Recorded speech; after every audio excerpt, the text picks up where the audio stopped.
Namaste.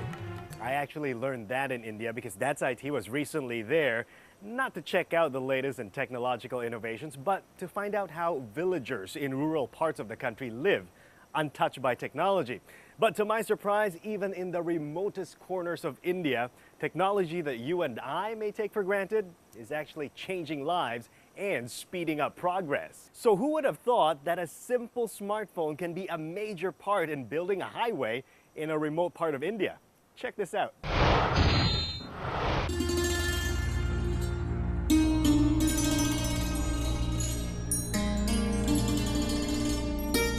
Bihar is one of the poorest states in India. The Asian Development Bank is working to alleviate poverty in Bihar by funding the construction and rehabilitation of roads that connect people with commerce.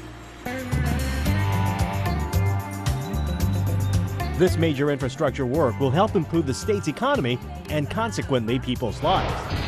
Travel time will come down. It will come down by about 40% on average.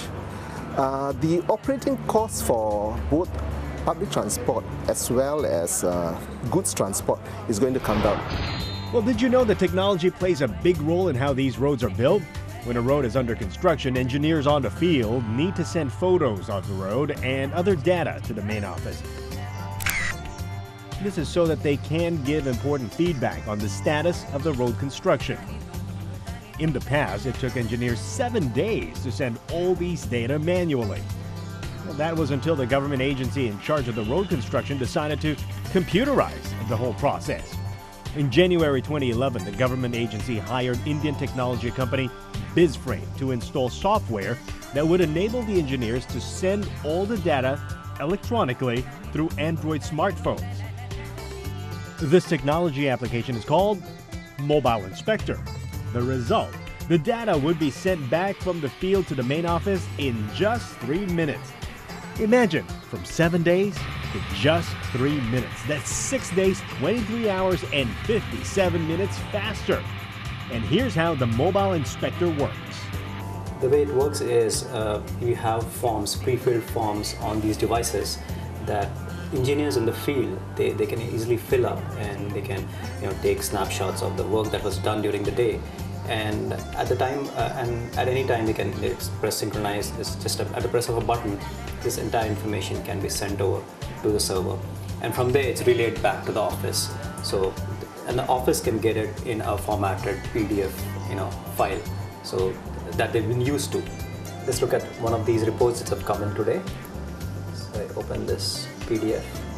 This comes in with photographs. So this is a PDF attachment that comes in the email, so I can take a look at the photographs and the annotations done, or the notes that have been taken for that. And I also can click on this particular link. So from the PDF, I can open a Google link that would take me to the exact location where this particular report was taken.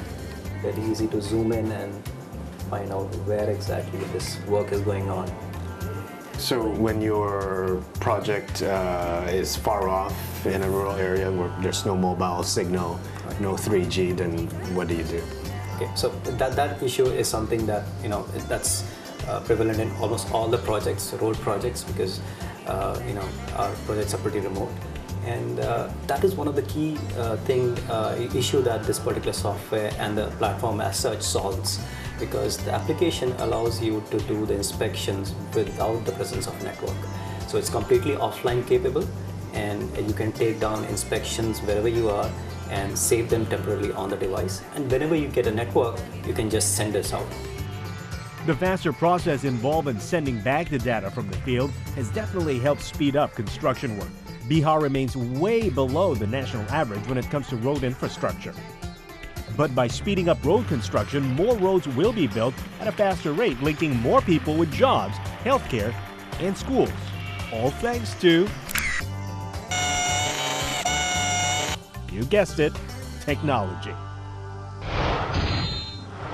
During Earth hours, people like us who live in the big metropolis switch off our lights with all the fanfare just to make a statement. Well, in rural parts of India, Earth hour is every hour, every night, every single day of the year, yet nobody makes a big deal out of it. So we will, because we found a university that partnered up with the sun to help light 1 million lives.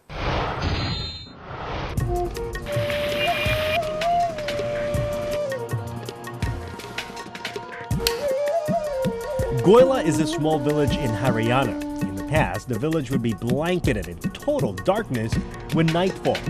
But today, villagers can carry on with their chores and farmers can work in the fields even when it's dark by using solar lanterns.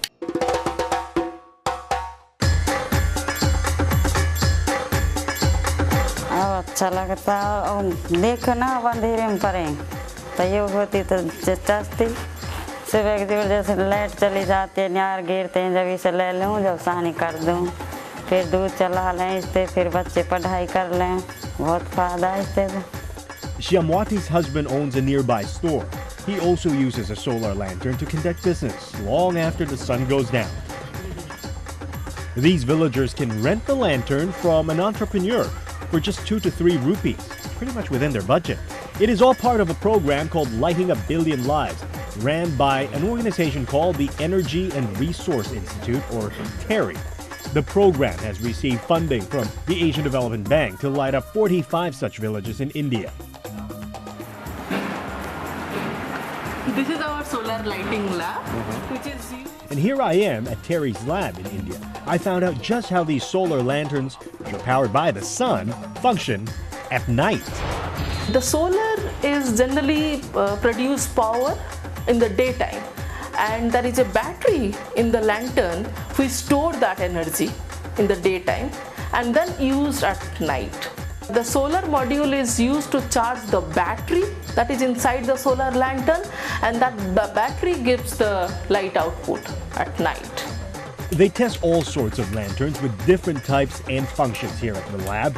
Some lanterns are very bright, some are not that bright.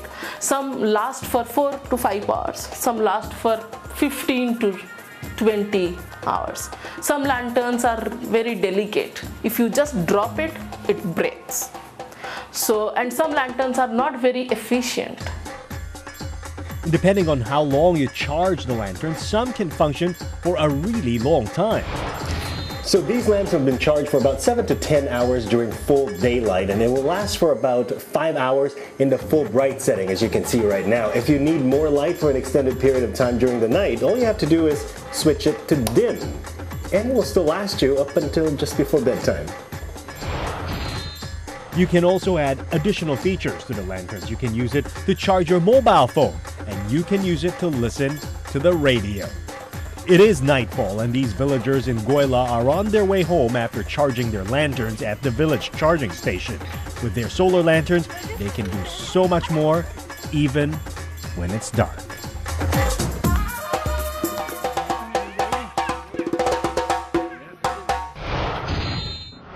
That's all I have for you this week here on That's IT. Remember, if you have any comments, questions, or suggestions, tweet me or let's connect on Facebook.